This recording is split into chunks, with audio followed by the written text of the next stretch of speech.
Hello साथीहरु नमस्कार। आज यो भिडियोमा तपाईहरु हेर्न सक्नुहुन्छ हाई पावर लेन्स भएको चस्मा कसरी बन्छ भनेर।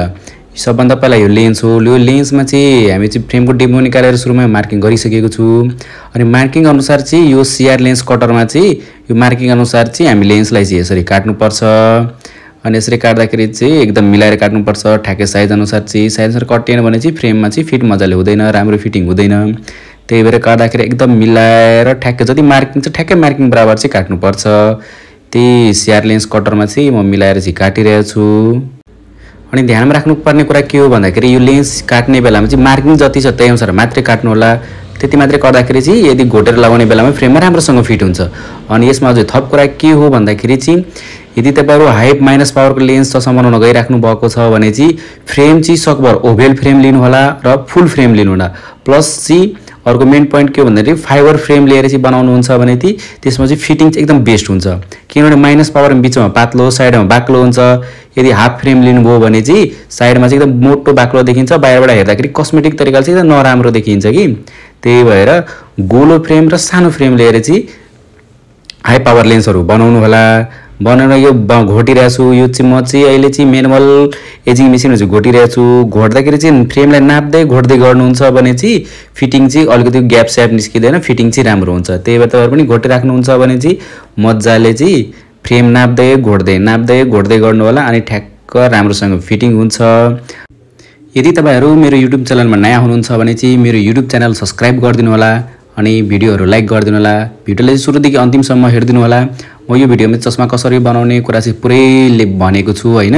यदि अरु केही थप जानकारी चाहियो भने चाहिँ मेरो यो भिडियोमा गएर चाहिँ कमेन्ट गर्नु होला। अनि यसमा चाहिँ तपाईहरु यदि लेन्स रिलेटेड केही जानकारी चाहियो, फ्रेम रिलेटेड केही जानकारी चाहियो हैन, चस्मा बनाउने तरिका बारे केही जानकारी चाहियो भने चाहिँ यो भिडियोमा चाहिँ गएर चाहिँ कृपया तपाईहरु कमेन्ट गरिदिनु होला। अनि तपाईको कमेन्टको रिप्लाईको साथसाथै त्यो रिलेटेड म एउटा भिडियो बनाएर पोस्ट गरिदिन्छु। त्यो भिडियो तपाईहरु पनि अन्तिमसम्म हेर्दिनु होला।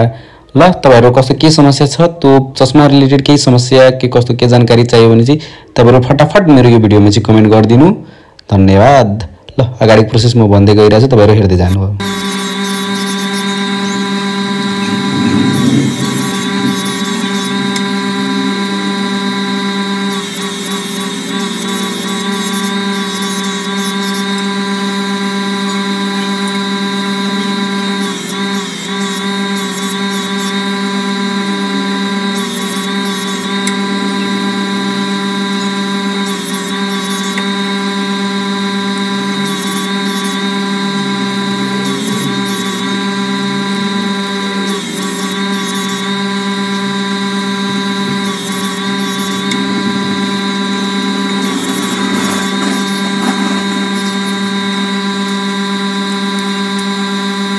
लेन्स रेडी भइसक्यो। म फ्रेममा फिट गरिरहेको छु अनि हेर्दैछु कस्तो राम्रो फिटिङ भएको छ कि छैन भनेर।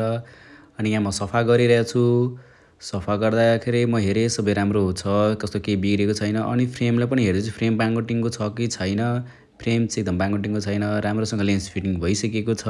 हेर्नु कस्तो राम्रो फिटिङ, अलिकति पनि कतै ग्याप छैन, यस्तो राम्रो फिनिसिङ आएको छ। बाहिरबाट हेर्दा पनि लाग्दैन कि हाई पावर लेन्स लागेको छ भनेर।